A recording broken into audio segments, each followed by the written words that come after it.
Bonjour à tous et bienvenue sur la chaîne Livre ésotérique ancien. Aujourd'hui, nous reprenons la lecture du Corpus Hermeticum de Hermès Trismégiste. Il s'agit là du paragraphe numéro 6, le chapitre numéro 6, le dialogue universel d'Hermès à Asclépios. Et aussi, si jamais vous n'avez pas écouté la vidéo d'Eliphas Lévy, la dernière, qui s'est faite dans des conditions un peu particulières, je voulais surtout remercier toutes les personnes qui m'ont mis des messages en commentaire, en tout cas des messages d'encouragement et de remerciement. Eh bien, merci à vous les amis, merci surtout à vous, c'est vous qui écoutez. Et ça permet de montrer que je suis pas toute seule à m'intéresser à ces textes-là et qu'il y a aussi toute une communauté qui s'y intéresse. Voilà, allez, je ne vous fais pas plus attendre, vous savez comme je suis bavarde. Sur le Corpus Hermeticum, en général, je fais pas trop de commentaires. Comme vous savez, on est en première lecture. Et c'est parti. Chapitre 6, Dialogue universel d'Hermès à Asclépios. Petit 1. Hermès. Asclépios. Tout ce qui est en mouvement, n'est-il pas mu dans quelque chose et par quelque chose? Asclépios. Très certainement. Petit 2. Hermès. Et ne faut-il pas que ce en quoi le mouvement a lieu soit plus grand que la chose en mouvement? Asclépios.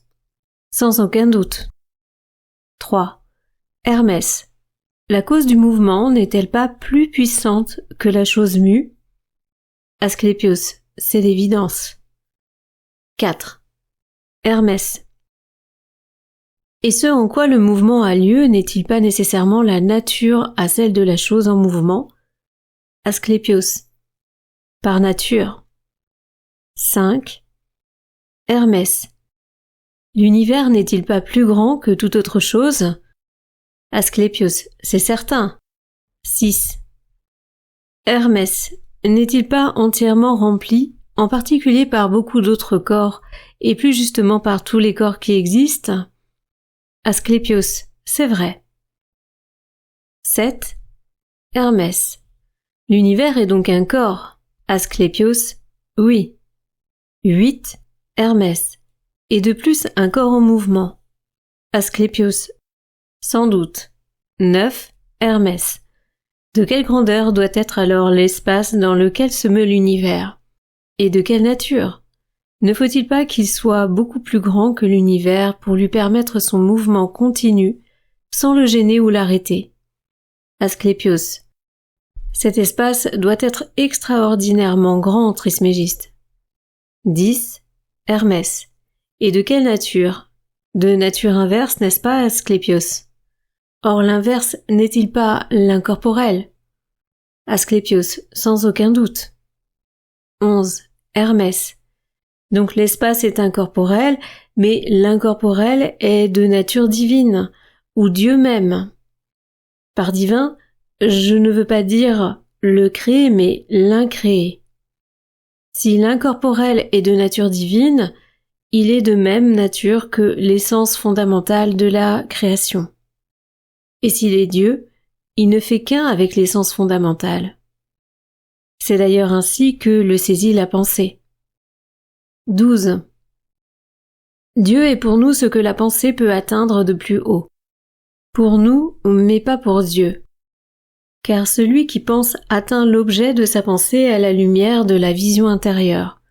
Dieu n'est pas pour lui-même l'objet de sa pensée, il n'est pas différent de l'essence de la pensée. Il se pense lui-même. De nous, cependant, Dieu est bien distinct. C'est pourquoi il est l'objet de notre pensée. 13. Si nous nous représentons en pensée l'espace universel, nous n'y pensons pas comme espace mais comme Dieu. Et si l'espace nous apparaît comme Dieu, il n'y a plus d'espace au sens ordinaire du mot, il y a la force divine active qui embrasse tout. 14. Tout ce qui est en mouvement ne se meut pas dans une chose elle-même mobile, mais dans une chose immobile. Et la force motrice elle-même est immobile car elle ne peut être une partie du mouvement qu'elle provoque elle-même. 15. Asclépios. Mais Trismégiste, de quelle manière les choses ici sur terre peuvent-elles se mouvoir dans le sens de celles qui causent leur mouvement. Car tu as dit que les sphères en état de péché sont mues par la sphère sans péché. 16. Hermès. Ici, Asclépios, il n'est pas question d'un même mouvement, mais d'un mouvement en sens inverse. Car les sphères ne sont pas mues dans le même sens, mais en sens inverse. Cette inversion donne au mouvement un point d'équilibre fixe car la résultante des mouvements, au sens contraire, se manifeste en ce point par une immobilité. 17. Parce que les sphères en état de péché sont mues en sens inverse de la sphère sans péché, elles sont mues dans ce mouvement inverse par le point d'équilibre fixe autour de la sphère offrant une résistance. Et il ne peut pas en être autrement. 18. Tu vois ici les constellations de la grande et de la petite ours, qui ne se lèvent ni ne se couchent, mais tournent autour du même point. Crois-tu qu'elles soient en mouvement ou immobiles? 19. Asclépios. Elles sont en mouvement, Trismégiste. Hermès. Et quel est ce mouvement? Asclépios. Asclépios? Elle tourne sans cesse autour du point central. 20. Hermès. C'est juste. La rotation n'est donc rien d'autre qu'un mouvement autour d'un même point central. En effet, le mouvement circulaire s'oppose à l'écart et c'est l'opposition à l'écart qui entretient la rotation. Donc, le mouvement inverse est nul au point d'équilibre, parce qu'en ce point, la force du mouvement résistant le rend fixe. 21. Je vais te donner un exemple simple dont tu pourras vérifier de tes yeux l'exactitude. Regarde nager les créatures mortelles, l'homme par exemple. La résistance, la force inverse des pieds et des mains engendre dans le courant de l'eau un état de stabilité tel que l'homme n'est pas attiré vers le fond. 22. Asclépios. Cet exemple est très clair, Trismégiste. 23. Hermès. Tout mouvement est produit dans une chose et par une chose elle-même immobile. Le mouvement de l'univers et de toute créature mortelle vivante n'est donc pas déterminé par des causes extérieures au corps, mais par des causes intérieures agissant de l'intérieur vers l'extérieur par une force consciente, raisonnable, soit l'âme, soit l'esprit, soit quelque autre entité incorporelle. Car un corps matériel ne peut mouvoir ni un corps animé, ni un corps inanimé. Non, il ne peut mouvoir aucun corps. 24. Asclépios. Que veux-tu dire par là, Trismégiste? Le bois, la pierre et autres corps inanimés ne sont-ils pas des corps qui produisent du mouvement? 25. Hermès. Certainement pas, Asclépios, car ce n'est pas le corps lui-même qui cause le mouvement des choses inanimées, mais ce qui se trouve au-dedans de ce corps, et ceci fait mouvoir l'un et l'autre corps, aussi bien le corps qui déplace que celui qui est déplacé. De là vient que l'inanimé ne peut mouvoir l'inanimé. Tu vois donc quel lourd fardeau porte ton âme quand, à elle seule, elle doit porter deux corps. Il est évident que ce qui est en mouvement est mu dans quelque chose et par quelque chose. 26. Asclépios. Le mouvement ne se produit-il pas dans un espace vide, Trismégiste? 27. Hermès. Écoute bien, Asclépios. Rien de ce qui est réellement n'est vide. Rien de ce qui fait partie de l'être véritable n'est vide. Comme le mot être, c'est-à-dire se manifester, le dit déjà. En effet, ce qui est n'aurait aucune réalité, ne serait pas, s'il n'était empli de réalité. Ce qui est réel, ce qui se manifeste réellement, ne peut donc jamais être vide. 28. Asclépios. N'y a-t-il donc rien de vide, Trismégiste, comme une cruche, un pot, une cuve et diverses autres choses spécifiques? Bah non, forcément il y a de l'air. C'est moi qui le dis. 29. Hermès. Arrête-toi, Asclépios. Quelle erreur est la tienne? Comment peux-tu considérer comme vide les choses entièrement pleines et remplies? 30. Asclépios. Que veux-tu dire, Trismégiste? Bon, là, quand même. 31. Hermès. L'air n'est-il pas un corps? Vous voyez, Ce corps ne pénètre-t-il pas tout ce qui existe et ne remplit-il pas tout ce qu'il pénètre? Tout corps n'est-il pas composé des 4 éléments? Toutes les choses que tu qualifies de vides ne sont-elles donc pas remplies d'air? Et si elles sont remplies d'air, ne le sont-elles pas aussi des 4 corps élémentaires? Par là, nous en venons à la conclusion inverse de ce que tu disais. Tout ce que tu qualifies est plein de vide d'air parce que l'espace en est occupé par d'autres corps qui ne laissent plus de place à l'air. Et toutes les choses que tu dis vides doivent être dites pleines et non vidées, car elles sont emplies d'air et de souffle. 32. Asclépios. On ne peut rien opposer à cela, Trismégiste. Mais qu'est-ce que l'espace où se meut l'univers? Hermès. Il est incorporel, Asclépios. Asclépios. Et qu'est-ce que l'incorporel? 33. Hermès. L'esprit tout entier enfermé en lui-même, libre de tout corps, qui ne dévie pas, qui ne souffre pas, intangible, immuable en lui-même, contenant tout, sauvant tout, libérateur, guérisseur, duquel émanent les rayons du bien, de la vérité, du principe originel de l'esprit et du principe originel de l'âme. 34. Asclépios. Mais qu'est-ce que Dieu alors? 35. Hermès. Il n'est rien de tout cela, mais la cause de notre existence et de tout ce qui est, comme de toute créature en particulier, car il n'a laissé aucune place au non-être. Alors, au non-être, pardon. Tout ce qui existe vient à l'existence de ce qui est et non de ce qui n'est pas.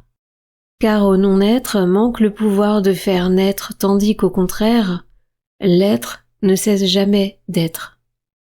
Vous avez compris, au non-être manque le pouvoir de faire naître, créer, tandis qu'au contraire, l'être ne cesse jamais d'être. 36. Asclépios. Qu'est-ce que Dieu, enfin? 37. Hermès. Dieu n'est pas la raison, mais le fondement existentiel de la raison. Il n'est pas le souffle, mais le fondement existentiel du souffle. Il n'est pas la lumière, mais le fondement existentiel de la lumière. C'est pourquoi on doit honorer Dieu en l'appelant le bien et le Père, noms qui ne conviennent qu'à lui et à personne d'autre. Car aucun de ceux qu'on appelle Dieu, aucun homme ni aucun démon, ne peut être bon d'aucune manière. Lui seul est bon et personne d'autre. Aucun des autres êtres ne peut contenir l'essence du bien. Bon, ça c'est un peu vache. Car ils sont corps et âme et n'ont pas de place où le bien puisse demeurer. Oh, à chaque fois il nous met une couche quand même. Hein. Eh, vas-y toi, viens ici, on va voir de quoi t'auras l'air. Incarne-toi un peu. Non mais sérieux quoi. Non mais déjà il nous avait un peu pourri au chapitre 5 là. Et ça continue sérieusement. Enfin, bon, allez, c'est une première lecture, comme on dit, il faut savoir lire entre les lignes. Mais quand même, quoi, wow. C'est déjà assez dur comme ça ici pour qu'on s'en fasse mettre par ce qui est... Bon, bref, vous m'avez compris. Car le bien contient l'essence de toute créature corporelle comme incorporelle. Les créatures perceptibles comme celles qui appartiennent au monde des idées abstraites. Tel est le bien, tel est Dieu. Bon. 38. Ne qualifie donc jamais rien d'autre de bon, car c'est une impiété. Ne désigne jamais Dieu autrement que comme le bien, car c'est aussi une impiété. Ouais. Décidément. Il y a les bons et les mauvais, c'est ça. C'est aussi simple que ça. On classe les bons, on classe les mauvais. 39. Non mais je sais bien que ça parle d'autre chose. Je vous embête. 39. Tout le monde emploie sans doute le mot bon, mais tout le monde ne comprend pas ce que c'est. C'est pourquoi tout le monde ne comprend pas Dieu non plus, et par ignorance qualifie de bon les dieux et quelques hommes qui peuvent jamais l'être ni le devenir. Car le bien est l'immuabilité absolue de Dieu, inséparable de lui parce qu'il est Dieu lui-même en vérité. Alors, c'est marrant parce que ça me fait penser à une anecdote que je vais partager rapidement avec vous. Et oui. C'est juste, j'ai entendu parler du fait que Jésus, apparemment, on a quelques données quand même dans des... Alors, j'ai pas vérifié. Comme quoi, il piquait des sacrées colères quand même. Donc bon, après, je peux comprendre, hein, ça devait pas être facile tous les jours, et puis il devait pas être compris par tout le monde non plus. Mais quand même, j'ai découvert ça. Je voulais savoir si vous en avez entendu déjà parler, et s'il y a des sources sur ce sujet. Voilà, on continue. 40. On témoigne du respect à tous les dieux, en tant qu'être immortel et en les appelant Dieu. Mais Dieu est le bien, non par manque de respect, mais de par son essence même. Car l'essence de Dieu et le bien ne font qu'un, ils forment ensemble l'origine des générations. Car est bon qui donne tout et ne prend rien. Et en vérité, Dieu donne tout et ne prend rien. C'est pourquoi Dieu est le bien, et le bien est Dieu. 41. L'autre nom pour Dieu est Père, parce qu'il est le créateur de toutes choses. En effet, créer est la marque du Père.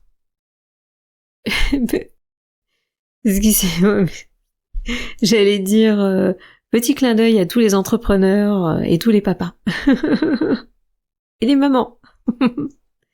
Non, bon, allez, j'arrête. 42. C'est pourquoi la vie de celui dont la conscience est tournée dans la direction juste et donne naissance au Fils nécessite une gravité extrême, un zèle ardent et un profond dévouement à Dieu. Tandis que c'est un grand malheur et un grand péché de mourir sans cette descendance et d'être jugé par les démons après la mort. Oui, je ferai une petite annotation là-dessus, je trouve ça un peu fort quand même ce qu'il dit là. 43. Car voici leur punition. L'âme sans naissance du Fils est condamnée à prendre un corps ni masculin ni féminin. On va savoir ce que c'est exactement. Alors maintenant ça existe dans notre génération, mais quand même. Chose réprouvée sous le soleil. Prends part à la joie, Asclépios, si tous possèdent cette descendance, mais entoure de compassion ceux qui en ont fait le malheur d'en être privés, car tu connais la punition qui les attend. Et 44, puissent ces paroles à Asclépios te mener par leur nature et leur étendue à la connaissance élémentaire de l'essence du tout. Oui, là il y va un peu fort, parce que quid des gens justement qui ne peuvent pas, alors là je parle au sens primaire, après je pense que lui il parle d'autre chose, mais quand même sur le sens primaire, attention, parce que c'est vrai qu'au niveau des enfants, il y en a qui n'en veulent pas, il y en a qui n'ont pas l'occasion, il y en a qui aussi ne peuvent pas, il y a des incompatibilités, enfin c'est compliqué, donc de dire ici que justement on va être puni, grand péché, mourir et d'être jugé par les démons après la mort, sont des grands mots aussi. Il y a peut-être aussi une idée de transmission, tout simplement, pas forcément juste une descendance, surtout par les temps qui courent, bien sûr. Donc, on prend pas ça au premier degré, bien entendu, et je trouve que pour l'époque, ça y allait un peu fort, quoi. Rassurez-vous, je ne suis pas sûre que si vous n'avez pas eu d'enfant, vous serez jugé par les démons. On peut comprendre certaines décisions, certaines actions, surtout vu le contexte aujourd'hui qu'on a géopolitique ou même sur la société, mais après se priver, enfin moi je suis pas là pour juger ou dire quoi que ce soit là-dessus, mais encore une fois, c'est pendant les périodes de guerre qu'il y a eu le plus d'enfants. Donc écoutez, et à l'époque on parlait pas d'écologie ou de surplus sur la planète, enfin bon, ça c'était la parenthèse. En tout cas, je vous dis à bientôt, merci pour votre écoute, j'espère que ça vous a plu, pensez à vous abonner ou liker, comme disent tous les youtubeurs, et je vous dis à la semaine prochaine pour la suite, à bientôt.